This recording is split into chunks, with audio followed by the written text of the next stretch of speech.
ربنا الله ربنا الله ربنا الله ربنا الله ربنا الله ربنا الله.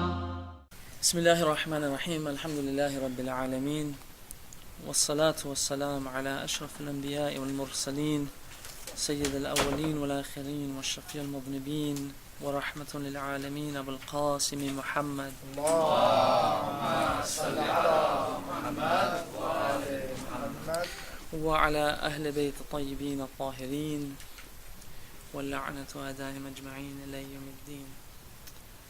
In the name of Allah, the most compassionate, the most merciful, all praise is due to Him, and may peace and blessings be upon our noble Prophet, the seal of all messengers and the best of mankind, and may peace and blessings be upon his pure and immaculate family, and may the curse of God be upon their enemies till the day of judgment. Salawat.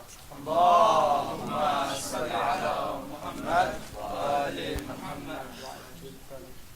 Let's have a salawat for the birthday for Amir al-Mu'mineen alayhi salam. Allahumma salli ala Muhammad wa ali Muhammad. Let's have one more salawat for Sahib al-Zaman. Allahumma salli ala Muhammad wa ali Ali Muhammad wa ajil farajahum. In this month of Rajab, this is a very special month. It carries so much importance and significance in that in this month everything that we do carries significant blessings and a great amount of reward in it for every action we do.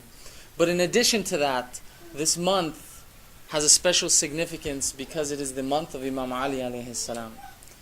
It is in this month, the 13th of Rajab, that it is the birthday of Imam Ali.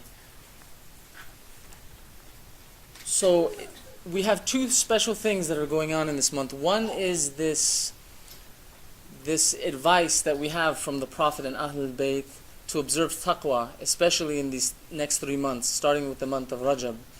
And one of the things that is most important in this month is this action of dua.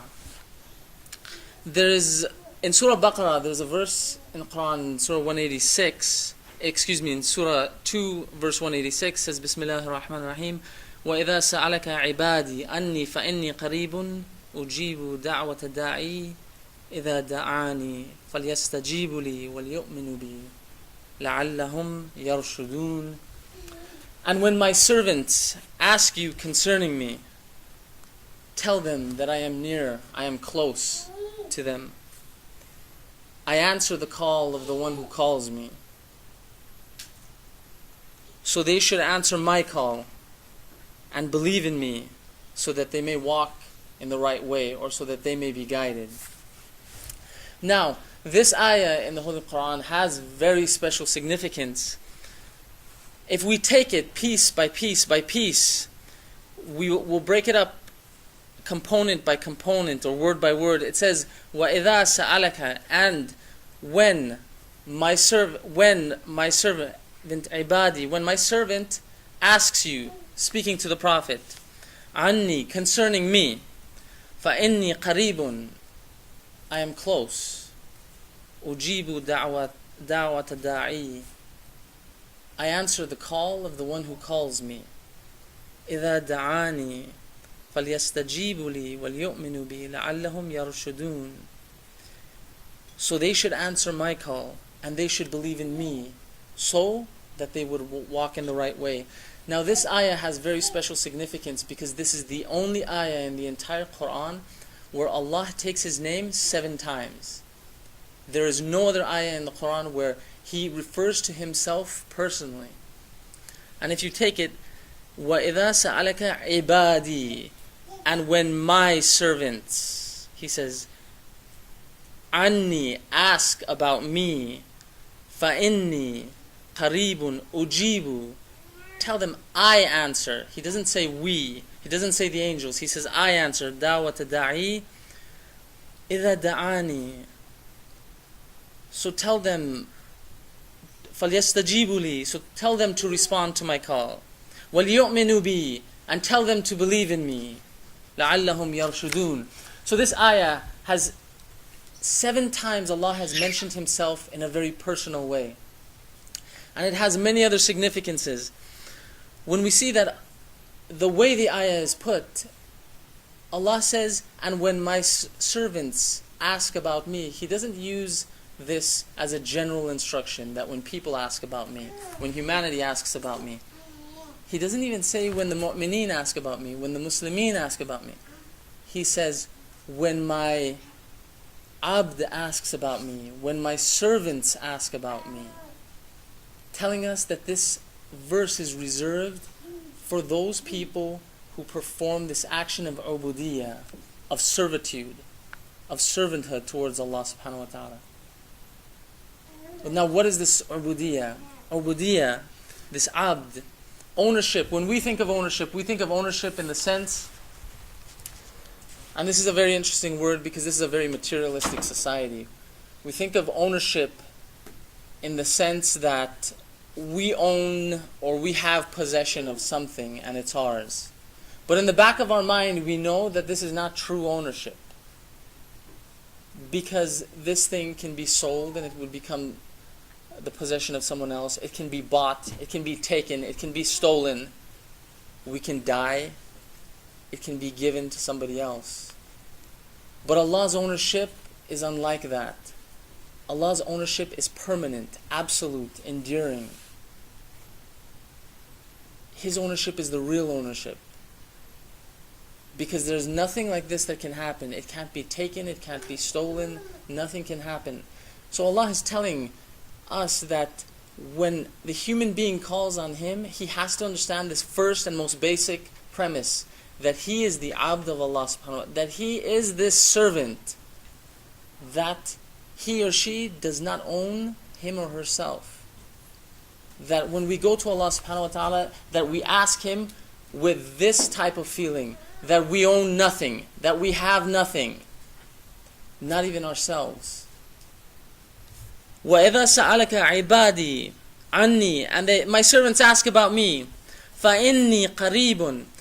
The next sentence is for emphasis. فَإِنِّي, surely. Inna is used for emphasis. For instance, when we say إِنَّ الْإِنسَانَ لَفِي خُسْرٍ, it is used for surely man is in loss. فَإِنِّي قَرِيبٌ. It doesn't start with a preamble or a beginning. It simply says, surely I am close. Telling us that Allah subhanahu wa ta'ala doesn't come close. He doesn't arrive. There's no time limit to this. He wasn't far at one point. He doesn't come close at one point. It just says, فَإِنِّي قَرِيبٌ. I'm close. I am always close. I'm consistently close, no matter what. How close is He? Quran tells us, وَنَحْنُ أَقْرَبُ إِلَيْهِ مِنْ حَبْلِ الْوَرِيدِ, that we are closer to the human than his jugular or her jugular vein. The closest thing we can think of is the jugular vein. That's the closest we have. So Allah is telling us that human beings think that whatever they perceive, they think that I'm close. I'm even closer than that. I'm there in His spirit. I can hear everything. إِنِّي قَرِيبٌ أُجِيبُ دَعْوَةَ دَاعِي. I answer the call of the one who invokes me. Now the tense here in Arabic that's used is ujibu. Ujibu is mudari'a, which is the imperfect tense. In Arabic this means the present tense as well as the future tense. So Allah is saying, I answer now and always will answer in the future. Ujibu da'wata da'i idha da'ani.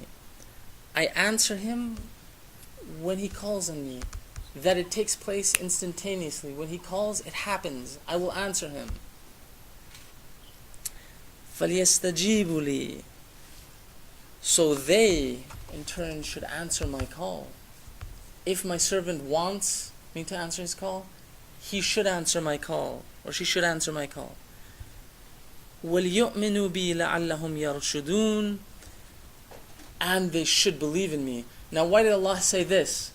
Allah ended off by saying that this abd, this servant, this slave, when he calls upon God, he should believe in me. But it's a funny sentence, because someone calling